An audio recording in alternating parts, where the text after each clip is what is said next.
Bonjour, traduction de la partie 6 de la série de vidéos de Brian Foster à propos de l'analyse ADN des crânes de Paracas. Hi, this is Brian Forster coming to you from Paracas in Peru. This is part 6 of a 7-part YouTube series about the elongated skull DNA research of Paracas in Peru.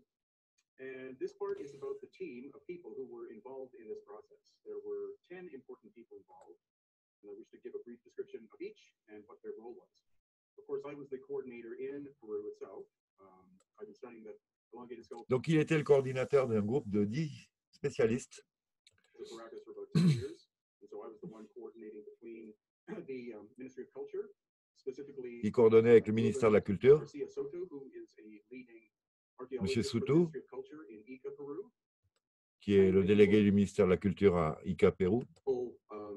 Organizational things like transport, etc., hotels, etc. And I did this along with the vital assistance of my wife Irene. And then, Il était aussi accompagné de sa femme, lui, Brian, pour s'occuper de toute l'intendance, les hôtels, les transports. in the United States, the main coordinator by far was Dr. L.A. Marzulli.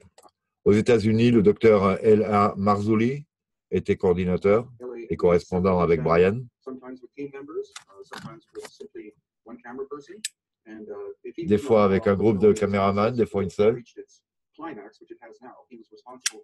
Et c'est grâce à lui que toute cette affaire peut prendre aujourd'hui la dimension qu'elle a.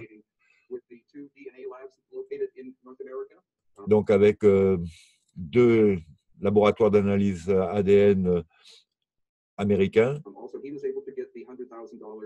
il fallait aussi des centaines de milliers de dollars pour activer les analyses.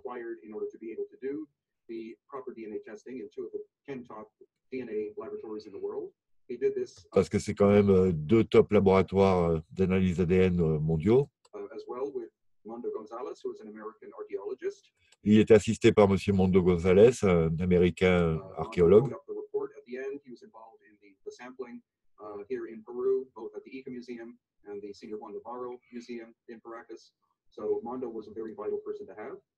Bon, M. Mondo faisait la liaison entre différents musées ici à Ica.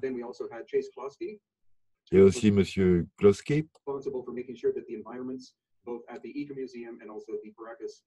qui s'assurait que les environnements, que ce soit au musée d'Ica ou de Paracas, soient le plus stériles possible et qu'il n'y ait pas de contamination.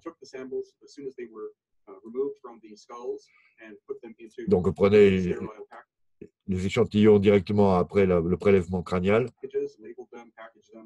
et les emballait avec toute la circonspection nécessaire et les amenait aux États-Unis pour éviter toute contamination et les accusations qui vont avec. Il y a aussi M. Richard Shaw,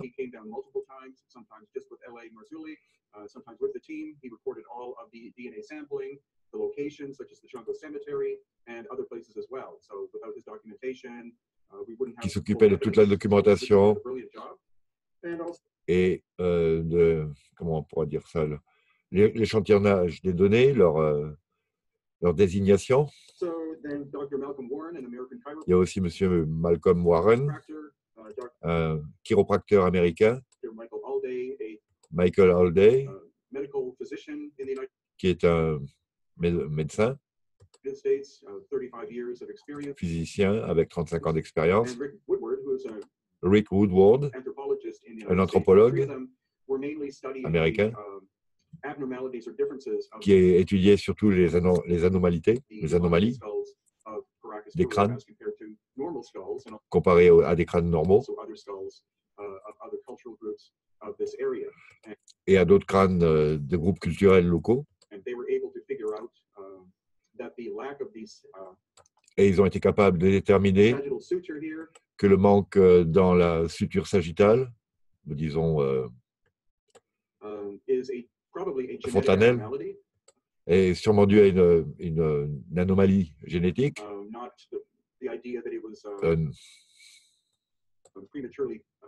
On ne peut pas penser qu'ils avaient été prématurés. closed or calcified. It seemed to simply not be there according to them. C'est une partie qui Also, the n'existe eye pas. sockets appear to be larger than Les orbites oculaires sont aussi plus grandes que les humaines. foramen magnum, which Et le foramen, again is where your spinal qui est le column trou enters the bottom of où la colonne vertébrale et la moelle épinière correspondent avec le cerveau. your skull. The position of it is much farther back than Sa position est déjà bien plus en arrière que chez l'homme normal. And so all three et were est able to aussi figure out ovale, that there's no way that the movement of the foramen magnum alors que la nôtre est ronde. could be the result of cranial deformation. It has to be genetic. Donc, ce n'est pas les déformations crâniales qui ont causé la forme du crâne, c'est So the génétique. opening of the foramen magnum appears to be oval and not round as it is in Voilà, notamment avec comme confirmation l'ouverture de ce canal de communication qui est donc ovale chez eux et Homo rond chez sapiens nous. sapiens, and that's another abnormality. And I believe all three concluded that the necks of the Paracas elongated skulls would be longer and thinner than normal.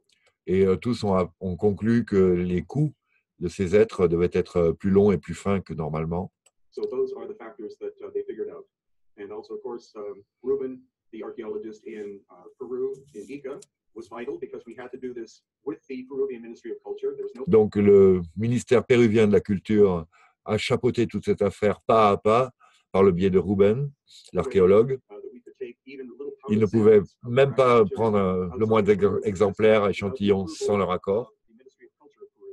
And without Ruben's assistance, that would have Donc been sans l'assistance de Ruben, So my personal rien thanks n'aurait to the pu être other 9 faisable. members of this group that worked together very well.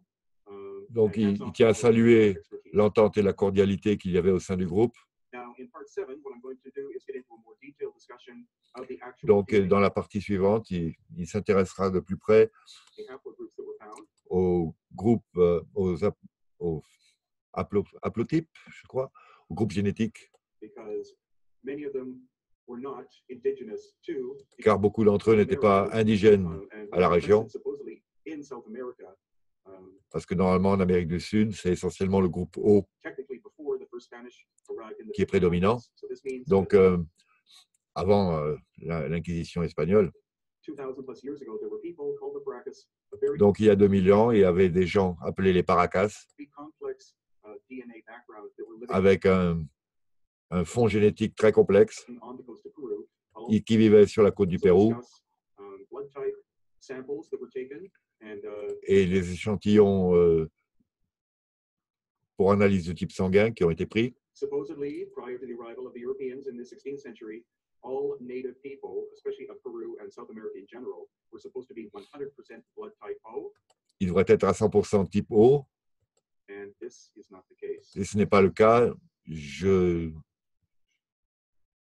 ne vais pas briser le suspense.